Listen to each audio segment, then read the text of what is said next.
क्या हो गया, अब दूसरे पॉइंट्स पे आ गए। अब इस पॉइंट्स में क्या है कि वन्य जीव संरक्षण संशोधन विधेयक 2022, ये तो नियम है 1972 का। वन्य जीव संरक्षण जो अधिनियम है वो तो 1972 का है, जो शेर, बाघ, कछुआ, घड़ियाल, है ना, पशुओं के संरक्षण के लिए लाया गया था। समझ रहे हैं ना बात को? तो इसमें क्या होता है, कब कौन सा पशु चर्चा में आ जाए, वो प्रश्न आपसे पूछे जा सकते हैं। अब 2017 में क्वेश्चंस हमको भेजा गया कि पूछा, 2017 में यूपीएससी का क्वेश्चन है ये, वन्य जीव सुरक्षा अधिनियम 19।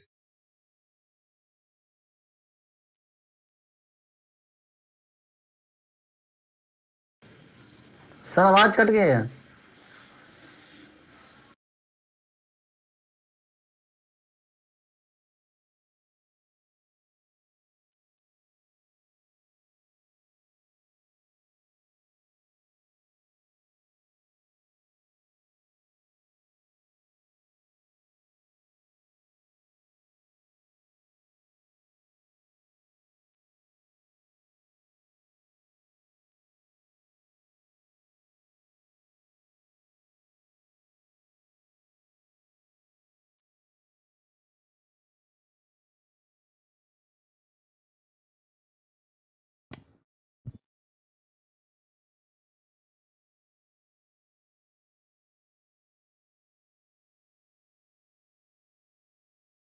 निम्नलिखित में से कौन से प्राणी का शिकार नहीं किया जा सकता है? घड़ियाल, भारतीय जंगली गधा, जंगली भैंस, और 3 गो पॉइंट्स दिया, फिर कूट में दिया केवल 1 सही है, केवल 2-3 सही है, केवल 1 और 3 सही है, और ये सभी सही है। ये विकल्प। दूसरा क्वेश्चन उसी साल पूछा गया कि भारत में यदि कछुए की एक जाति को वन्य जीव संरक्षण अधिनियम 1972 के अनुसूची ख के अंतर्गत संरक्षित घोषित किया गया हो तो इसका निहितार्थ क्या है, और उसके विकल्प दिए गए हैं। इसका मतलब यह है कि वन्य जीव जो संरक्षण अधिनियम है वहां से प्रश्न पूछे जाते हैं, उसके अंतर्गत अब कौन सा पशु चर्चा में है, यह ध्यान रखना आपको समय समय पे आपका काम है कि नहीं? प्रश्नों की प्रवृत्ति देखना होता है, और प्रवृत्ति को देखने के बाद आपकी अपनी पढ़ाई उस आधार पर की जाती है। तो ये तो टॉपिक वैसे भी इंपॉर्टेंट है, लेकिन अब इसमें से पूछेगा क्या, ये तो एग्जैक्टली बताना बहुत मुश्किल है, ठीक है? क्योंकि विधेयक की जो विशेषताएं और प्रस्तावित संशोधन है कि उसमें क्या सुधार आप कर सकते हैं, जिसमें से विधेयक ने 2 प्रमुख मुद्दों पर जांच को आमंत्रित किया है। एक तो बंदी हाथियों के हस्तांतरण की अनुमति देने के लिए दी गई छूट, और प्रजातियों को वर्मिन घोषित करने के लिए केंद्र को दी गई व्यापक शक्तियां, ठीक है? और संशोधन किसमें होने वाला है? वन्य जीव संरक्षण अधिनियम 1972, जहां से प्रश्न पूछा गया। तो हो सकता है कि इस पे आपका ध्यान जाना चाहिए। और यहां जो वर्मिंग घोषित का मतलब क्या है, ये तो हाथी की स्थिति की कानूनी दुविधा है, सो आप पढ़ लीजिएगा। कोई जोरी भी नहीं है, नहीं भी पढ़ेंगे तो काम चल जाएगा, लेकिन हाथी से संबंधित प्रश्न आ सकता है। तो इसलिए हाथी की स्थिति पर जो कानूनी दुविधा है वो जानना भी जरूरी है, क्योंकि भारतीय हाथी एक साथ एक लुप्त प्राय वन्य जीव प्रजाति और एक बेशकीमती घरेलू जानवर के रूप में लंबे समय से क्या है, हमारे देश में कायम है। और 1897 में 1897 में हाथियों के संरक्षण अधिनियम ने आत्मरक्षा में या संपत्ति और फसलों की रक्षा के लिए या जिला कलेक्टर द्वारा जारी लाइसेंस, मैंने पहली बार 1857 में इसके लिए लाइसेंस की बात की गई थी, के तहत जंगली हाथियों को मारने या पकड़ने पर रोक लगा दिया गया था। कब? 1897 में पहली बार। तो इसको संदर्भित रखिएगा, तो अंदाजतन अगर क्वेश्चन पूछा जाता है तो आप क्वेश्चन कलेक्ट कर सकते हैं, या फिर विकल्प को सिलेक्ट करने की क्षमता वहां पे क्या हो सकती है, बढ़ सकती है। हाथी को सबसे पहले 1927 में भारतीय वन अधिनियम के तहत मवेशी के रूप में सूचीबद्ध किया गया था। मवेशी के रूप में मतलब जानवर के रूप में।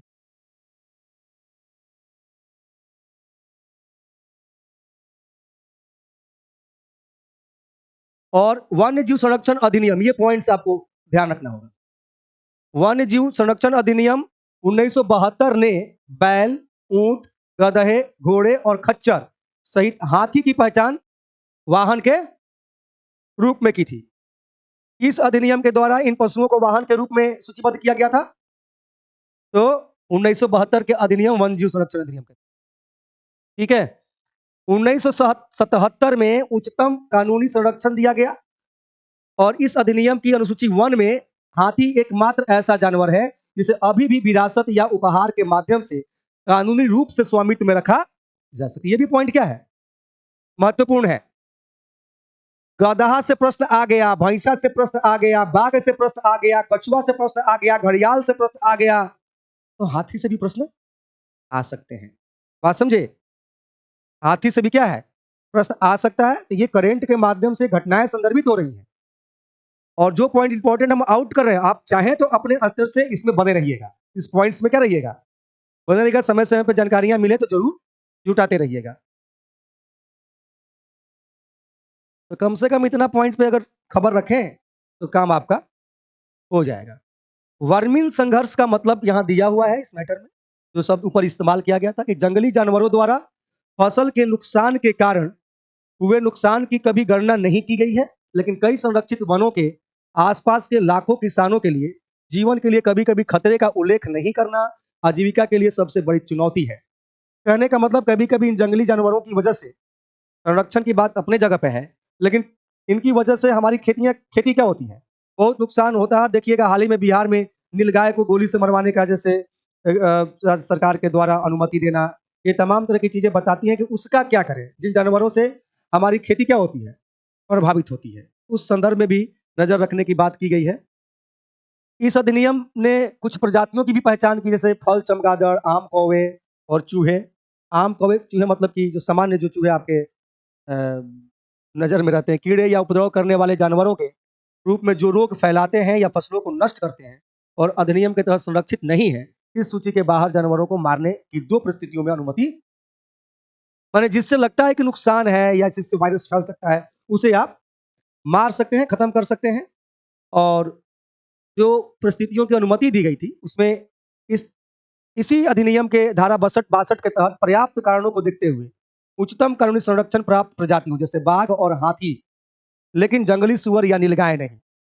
मतलब कि बाघ और हाथी ठीक है, लेकिन जंगली सुअर और नीलगाय नहीं। अगर जरूरत पड़ेगा तो इनको मारा जा सकता है कि अलावा अन्य किसी भी प्रजाति को एक निश्चित समय के लिए एक निश्चित स्थान पर वर्मिन घोषित किया जा सकता है। वर्मिन घोषित का मतलब अगर इनसे फसल बर्बाद होता है तो इससे संरक्षण में जो भी कदम है उठाए जा सकते हैं।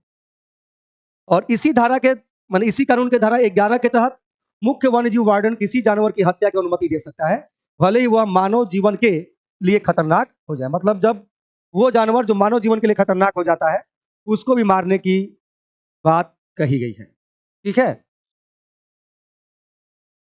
तो इस तरीके से इन कुछ पॉइंट्सों को मैंने आउट किया जिसको आपको नजर में रखना चाहिए। एक चक्रवात मैंडोस है, बस ध्यान रखिए, इसको संदर्भित कर देते हैं केवल। एक तो चक्रवात मैंडोस जो है खबरों में क्यों था, कभी पूछिए थे कि मैंडोस है क्या। आपको नोट्स नहीं बनाना है, आपको कॉपी में मेंशन करना, बस मैंडोस लिख ले, एक प्रकार का चक्रवात, और जिस वजह से खबर में है बस वो वहां से क्वेश्चंस कवर कर लीजिएगा। अब मैंडोस के आधार पे चक्रवात अगर बहुत चर्चित है तो आपको चक्रवात के बारे में ट्रेडिशनल जानकारी रख के जाना चाहिए, जो अपने क्लास में आप पढ़ते हैं। लिंकिंग कनेक्शन आपको ध्यान में रखना चाहिए। मैंडोस से भी क्वेश्चंस आ सकता है, नहीं आया तो चक्रवात से भी तो क्वेश्चंस आते हैं। तो चक्रवात से जब क्वेश्चंस आएंगे, उसमें कटिबंधीय चक्रवात से जब प्रश्न आएगा तो आपको तो ट्रेडिशनल लगेगा, लेकिन वो आने के पीछे का वजह क्या होगा, करंट अफेयर्स है कि नहीं। तो चक्रवात खबर में था इसलिए कि चक्रवाती तूफान मैंडोस ने हाल ही में भारत के दक्षिण पूर्वी तट पर, दक्षिण पूर्वी तट का मतलब ये हो गया आपका तमिलनाडु वाले तट पर कहर बरपाया। इस क्षेत्र में अत्यधिक भारी बारिश और तूफानी हवाओं के साथ, मतलब कि जाके टकरा, बमबारी का मतलब क्या है, जाके टकराना। महत्वपूर्ण बिंदु यह है कि चक्रवाती तूफान मैंडोस के पड़ोसी तमिलनाडु के मामल्लपुरम, जो चर्चा में भी था एक समय में, महाबलीपुरम ही मामल्लपुरम से टकराने के बाद शनिवार तड़के, मतलब जो उस समय का खबर है, आंध्र प्रदेश के दक्षिण तटीय और रायलसीमा जिलों के कई हिस्सों में भी भारी बारिश। अब इसके बारे में कुछ जानकारी है कि क्यों ये मैंडोस है, क्योंकि चक्रवात सितरंग के बाद जिसने अक्टूबर में उड़ीसा, पश्चिम बंगाल, उत्तरी आंध्र प्रदेश को काफी हद तक प्रभावित किया था। हाल के तूफान मैंडोस का नाम यहाँ पे संयुक्त अरब अमीरात यूएई के प्रस्ताव के नाम पर रखा गया और इसका मतलब अरबी में खजाना, या बॉक्स होता है, अजाना बॉक्स। हालांकि पूछेगा नहीं, लेकिन जानकारी आपको इतना रखना चाहिए। खबरों में क्यों? मैंडोस चक्रवाती तूफान है, कहां टकराया? मैंडोस का अर्थ का है और ये नाम किसका प्रस्तावित है? यूएई का। और इसके आधार पे जो लिंक है वो है उष्णकटिबंधीय चक्रवात क्या है। आप इसको एनसीईआरटी की पुस्तकों में भी पढ़ सकते हैं, अपने क्लास नोट्स में भी क्या कर सकते हैं, आप पढ़ सकते हैं। और यहां भी उष्णकटिबंधीय चक्रवात का कुछ पॉइंट्स आउट किए गए हैं, ठीक है। आप चाहे तो पढ़ सकते हैं, लेकिन इसका लैंग्वेज थोड़ा टफ है, इधर है बात। इसलिए कोशिश कीजिए कि उष्णकटिबंधीय चक्रवात या चक्रवातों की जानकारी आपकी एनसीईआरटी की पुस्तकों में है या क्लास में जो पढ़ाया गया है, तो उसको क्या कीजिए, जरूर पढ़ के जाइए। क्वेश्चंस वहां से क्या किया जा सकता है, लिंक किया जा सकता है।